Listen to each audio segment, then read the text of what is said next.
Ученическа занималня под надслов "Заведи ме на училище" насърчава деца от столичния квартал Факултета да ходят редовно в клас.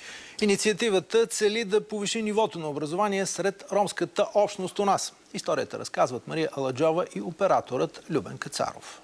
Ябълчетата без нас. Асен е на 12 и мечтае да стане готвач. Той е едно от децата, които посещават тази занималня след училище.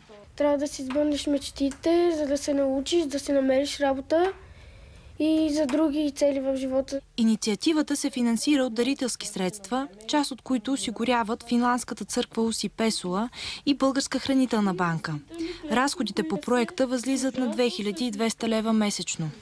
Златка Александрова преподава на децата от самото му начало. Моята мечта е тези деца, един ден ромските деца да израснат в обществото.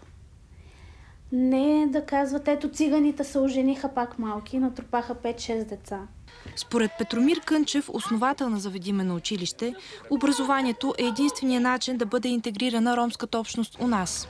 Той обаче признава, че това ще отнеме много време и усилия. Това е една капка в морето, която е твърде малко на фона на голямата нужда, която има в този квартал.